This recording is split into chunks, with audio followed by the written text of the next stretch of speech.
Di sebuah lembah terpencil bernama Lembah Ayunan, hiduplah seorang pemuda yang dijuluki Gagak. Bukan karena ia bisa terbang, melainkan karena kehadirannya selalu dianggap sebagai pertanda kemalangan. Sejak kecil, nasib buruk seolah selalu membuntutinya, membuat penduduk desa menjaga jarak dan berbisik di belakang punggungnya. Namun, mereka tidak pernah tahu bahwa di balik tatapan matanya yang tajam dan sikapnya yang penyendiri, tersembunyi kecerdasan dan ingatan yang kelak akan mengubah takdir lembah itu selamanya. Kilan adalah nama aslinya, namun panggilan Gagak sudah melekat erat padanya. Ia adalah seorang pemuda bertubuh jangkung dan ramping, dengan ciri fisik yang sangat berbeda dari penduduk desa lainnya. Kulitnya pucat seperti pualam, kontras dengan rambutnya yang hitam legam dan sepasang mata kelabu yang mampu menatap sesuatu dengan intensitas yang membuat orang lain tidak nyaman. Kilan adalah seorang yatim piatu yang dibesarkan di pinggiran desa, hidup menyendiri di sebuah pondok kecil warisan orang tuanya yang meninggal dalam sebuah musibah tanah longsor saat ia masih bayi. Penduduk desa, yang mayoritas beretnis Melayu dengan kulit sawo matang yang hangat, selalu memandangnya dengan curiga. Setiap kali ada panen yang gagal, ternak yang sakit, atau cuaca buruk yang datang tiba-tiba, nama Kilan selalu disebut sebagai penyebabnya.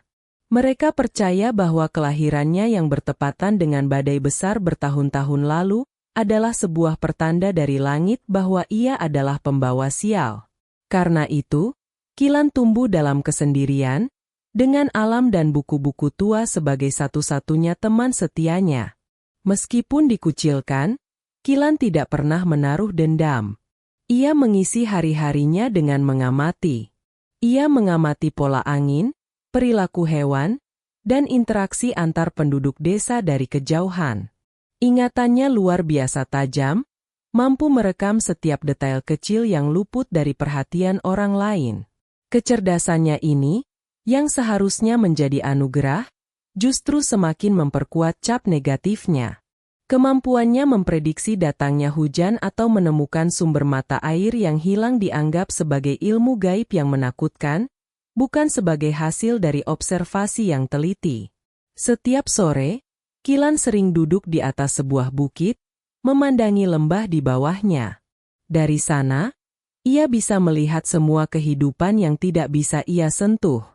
Ia melihat anak-anak bermain, para petani pulang dari ladang, dan keluarga berkumpul di depan perapian. Sebuah kerinduan untuk diterima selalu menyelimuti hatinya, sebuah harapan sunyi bahwa suatu hari nanti, mereka tidak akan lagi melihatnya sebagai seekor gagak, melainkan sebagai Kilan. Di antara semua penduduk desa yang menghindarinya, ada satu orang yang berbeda. Ia adalah Elira, putri dari kepala pandai besi desa. Elira adalah seorang gadis yang kecantikannya terpancar dari kebaikan hatinya. Kulitnya berwarna langsat, dengan rambut hitam panjang yang sering ia hiasi dengan bunga kamboja putih. Matanya yang besar dan hitam selalu memancarkan kehangatan dan rasa ingin tahu, tanpa sedikit pun jejak prasangka yang dimiliki oleh orang tuanya. Elira adalah satu-satunya orang yang berani menyapa Kilan.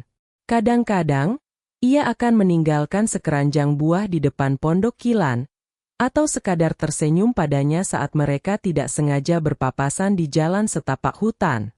Bagi Elira, Kilan bukanlah pertanda buruk. Ia melihat seorang pemuda yang kesepian, yang matanya menyimpan kedalaman yang tidak ia temukan pada pemuda lain di desanya. Ia percaya bahwa ada lebih banyak hal tentang Kilan daripada sekadar tahayul yang diceritakan orang. Suatu hari, Elira kehilangan kalung peninggalan ibunya di dekat sungai. Ia mencarinya dengan panik hingga hari mulai gelap, namun tidak berhasil menemukannya. Saat ia menangis dalam keputusasaan, Kilan muncul dari balik pepohonan. Tanpa banyak bicara, ia menunjuk ke sebuah celah di antara bebatuan yang tertutup lumut. Di sanalah kalung itu tersangkut, berkilauan di bawah sisa cahaya senja. Elira terkejut dan bertanya bagaimana Kilan bisa menemukannya. Aku ingat melihat kilau kecil di sini kemarin pagi saat sedang mencari tanaman obat. Jawab Kilan singkat. Dan aku ingat kau selalu memakainya. Ingatan Kilan yang tajam akan detail sekecil itu membuat Elira terpesona. Sejak saat itu, persahabatan rahasia mulai terjalin di antara mereka. Elira menjadi jendela bagi Kilan untuk melihat dunia yang menolaknya, dan Kilan menjadi sosok misterius yang menunjukkan pada Elira cara melihat dunia dengan lebih jeli. Lembah Ayunan dipimpin oleh seorang dewan tetua yang diketuai oleh Tetua Tirta. Ia adalah seorang pria sepuh yang dihormati, dengan kulit sawo matang yang telah berkerut dimakan usia dan senyum bijaksana yang selalu menghiasi wajahnya. Tirta telah memimpin desa sejak kematian kepala desa sebelumnya, Ardan, dalam sebuah kebakaran hebat yang melanda balai desa 20 tahun yang lalu. Peristiwa itu dianggap sebagai kecelakaan tragis yang meninggalkan luka mendalam bagi seluruh komunitas. Kilan, dalam salah satu penjelajahannya di hutan, tanpa sengaja menemukan reruntuhan balai desa yang lama, sebuah area yang dianggap angker dan dihindari oleh penduduk desa. Didorong oleh rasa ingin tahunya, ia mulai memeriksa sisa-sisa bangunan yang hangus itu. Matanya yang jeli menangkap sebuah kejanggalan. Di antara puing-puing kayu yang terbakar, ia menemukan sepotong logam kecil yang tampak aneh. Benda itu adalah bagian dari sebuah belati seremonial yang seharusnya hanya dimiliki oleh kepala desa. Dengan hati-hati, Kilan mengambil benda itu. Ia membersihkannya dari debu dan jelaga, dan menemukan sebuah ukiran kecil di atasnya. Inisial, T. Ini sangat aneh. Belati milik kepala desa Ardan seharusnya terkubur bersamanya, dan setahu Kilan, tidak ada seorang pun di Dewan Tetua saat ini yang memiliki nama dengan awalan T, selain Tetua Tirta. Sebuah keraguan mulai tumbuh di benak Kilan. Mengapa bagian dari belati seremonial milik Tirta ada di lokasi kebakaran yang menewaskan Ardan? Kilan membawa penemuannya pulang dan menyimpannya dengan rapat. Ia mulai membuka kembali catatan-catatan lama yang ia temukan di pondoknya. Beberapa di antaranya adalah catatan desa yang diselamatkan oleh ayahnya. Ia membandingkan cerita resmi tentang kebakaran itu dengan denah balai desa yang ia temukan. Sesuatu terasa tidak pada tempatnya. Ingatannya yang tajam mulai menghubungkan titik-titik yang telah lama terlupakan, membentuk sebuah gambaran yang mengerikan dan tidak terpikirkan sebelumnya. Penemuan itu mengubah segalanya bagi Kilan. Ia tidak bisa lagi mengabaikan bisikan keraguan di dalam hatinya. Ia mulai melakukan penyelidikan secara diam-diam, menggunakan kemampuannya untuk bergerak tanpa menarik perhatian. Ia berbicara dengan beberapa penduduk paling tua di desa, berpura-pura tertarik pada sejarah Lembah Ayunan. Ia menanyakan detail-detail kecil tentang malam kebakaran itu, tentang hubungan antara Ardan dan Tirta, dan tentang perubahan yang terjadi di desa setelah Tirta mengambil alih kepemimpinan. Setiap jawaban yang ia terima seolah menambah kepingan teka-teki. Ia mengetahui bahwa Ardan dan Tirta dulunya adalah sahabat baik, namun persahabatan mereka merenggang sesaat sebelum tragedi itu terjadi. Beberapa orang mengingat adanya perdebatan sengit di antara keduanya mengenai pengelolaan hutan desa. Ardan ingin melestarikan sebagian besar hutan sebagai cagar alam, sementara Tirta ingin membukanya untuk penebangan demi keuntungan ekonomi yang lebih besar. Suatu malam, Kilan memberanikan diri menceritakan sebagian kecil dari kecurigaannya kepada Elira. Awalnya, Elira terkejut dan tidak percaya. Tetua Tirta adalah sosok yang ia hormati sepanjang hidupnya.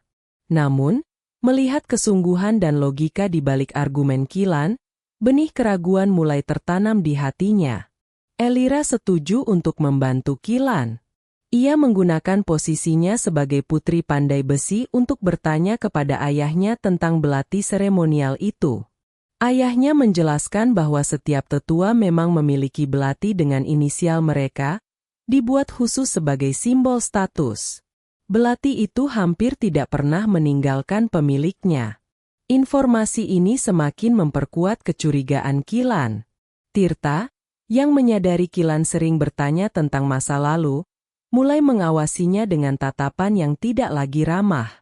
Ia bahkan secara terbuka memperingatkan Kilan untuk tidak mengungkit kembali luka lama yang hanya akan membawa kesedihan bagi desa. Peringatan itu, alih-alih menakuti Kilan, justru meyakinkannya bahwa ia berada di jalan yang benar. Dengan bantuan Elira, Kilan berhasil mendapatkan akses ke arsip desa yang disimpan di Balai Baru. Di sana, di antara gulungan-gulungan tua yang berdebu, ia menemukan laporan resmi tentang insiden kebakaran itu. Laporan yang ditulis oleh Tirta sendiri menyatakan bahwa kebakaran disebabkan oleh sambaran petir saat badai. Namun, Kilan ingat dengan jelas dari catatan ayahnya, seorang pengamat cuaca amatir, bahwa pada malam kejadian itu, langit cerah dan tidak ada badai sama sekali. Inilah kepingan terakhir yang ia butuhkan. Ingatannya yang selama ini dianggap kutukan, kini menjadi asetnya yang paling berharga. Ia menyusun kembali semua fakta, perdebatan tentang hutan, persahabatan yang retak, belati milik Tirta yang ditemukan di lokasi, dan laporan cuaca yang dipalsukan. Gambarannya kini menjadi jelas dan mengerikan. Kebakaran itu bukanlah kecelakaan. Itu adalah pembunuhan dan sabotase yang direncanakan dengan sempurna. Tirta telah membunuh Ardan untuk merebut posisi kepala desa dan memuluskan rencananya untuk mengeksploitasi hutan. Kilan merasa beban yang sangat berat di pundaknya. Ia memegang sebuah kebenaran yang dapat menghancurkan fondasi kedamaian palsu yang selama ini menyelimuti desanya. Ia tahu bahwa mengungkap hal ini akan sangat berbahaya. Tirta adalah orang yang paling berkuasa dan dihormati di lembah. Siapa yang akan percaya pada seorang pemuda buangan yang dijuluki Gagak? Ia akan dituduh memfitnah dan mungkin akan diusir, atau lebih buruk lagi, dilenyapkan. Malam itu, Kilan tidak bisa tidur. Ia menatap potongan belati di tangannya. Benda dingin itu adalah saksi bisu dari sebuah kejahatan yang terkubur selama 20 tahun. Ia teringat pada semua tatapan sinis dan bisikan kejam yang ia terima sepanjang hidupnya. Untuk pertama kalinya, ia merasa bahwa julukan Gagak itu mungkin ada benarnya. Gagak sering dianggap pertanda kematian, dan ia akan membawa berita tentang sebuah kematian lama kembali ke permukaan. Kilan tahu ia tidak bisa menyimpan kebenaran ini selamanya. Keadilan untuk Ardan dan kebenaran untuk seluruh desa harus diungkapkan. Ia dan Elira menyusun sebuah rencana yang sangat berisiko. Mereka akan mengungkap semuanya pada saat perayaan panen tahunan, sebuah acara di mana seluruh penduduk desa akan berkumpul di alun-alun utama. Itu adalah satu-satunya kesempatan di mana Kilan bisa berbicara kepada semua orang sekaligus, sebelum Tirta sempat membungkamnya. Namun, Tirta bukanlah orang bodoh. Ia merasakan perubahan dalam gerak-gerik Kilan dan Elira. Ia melihat bagaimana mereka berdua sering berbisik-bisik, dan bagaimana tatapan Kilan kini tidak lagi hanya berisi kesedihan, tetapi juga tekad yang membara. Sang tetua mulai merasa terancam. Ia memanggil Kilan untuk menemuinya secara pribadi, dengan dalih ingin memberikan nasihat. Di dalam ruangannya yang remang-remang, Tirta menawarkan Kilan posisi dan kekayaan jika ia mau meninggalkan desa selamanya. Lembah ini terlalu kecil untuk semangatmu, anak muda, kata Tirta dengan senyum palsunya. Pergilah, cari duniamu sendiri. Aku akan memastikan kau punya bekal yang cukup.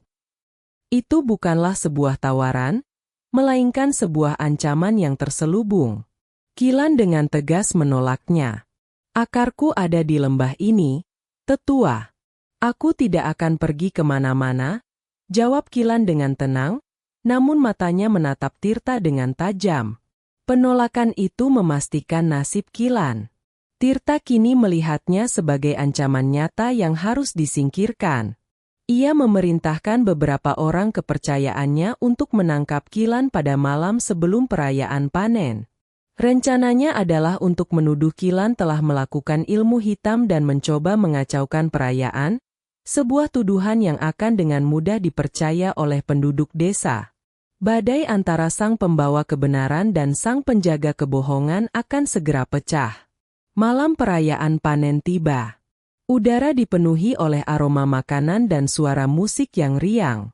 Namun, di balik semua itu, ketegangan terasa di udara. Orang-orang Tirta sedang mencari Kilan, yang dengan bantuan Elira, berhasil bersembunyi hingga saat yang tepat. Tepat di puncak acara, ketika tetua Tirta berdiri di atas panggung untuk memberikan pidato tahunannya, Kilan muncul dari tengah kerumunan dan melompat ke atas panggung. Sontak, suasana menjadi hening. Semua mata tertuju pada Kilan, si gagak yang tidak pernah diundang. Sebelum para penjaga sempat menangkapnya, Kilan berteriak dengan suara yang lantang dan jelas. Aku datang bukan sebagai pembawa sial, tapi sebagai pembawa kebenaran. Ia kemudian membeberkan semua penemuannya satu persatu, dengan logika yang runtut dan bukti yang kuat. Ia menunjukkan potongan belati itu dan mempertanyakan laporan cuaca palsu yang dibuat Tirta. Tirta, meskipun terkejut, dengan cepat menguasai dirinya. Ia tertawa terbahak-bahak dan menuduh Kilan telah gila.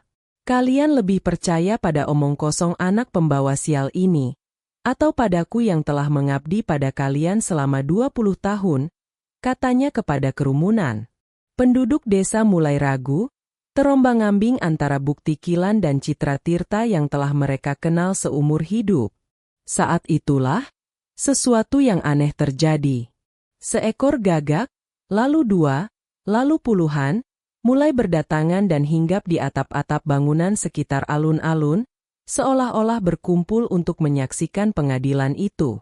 Kehadiran burung-burung hitam itu membuat suasana semakin mencekam.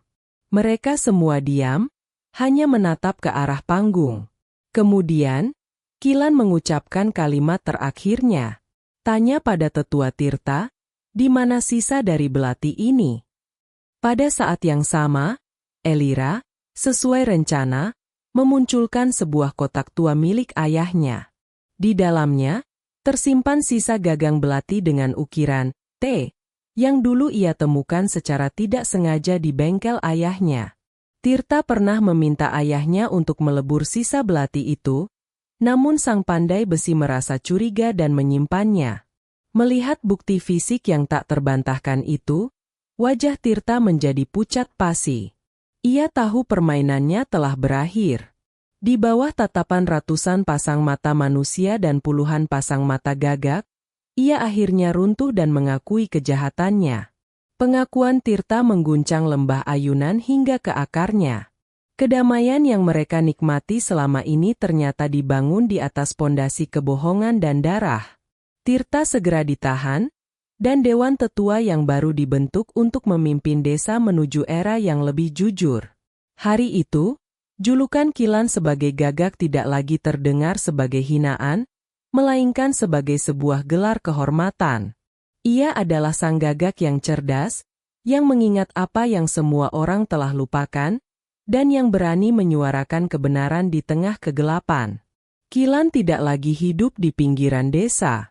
Ia disambut dengan tangan terbuka oleh komunitas yang dulu mengucilkannya.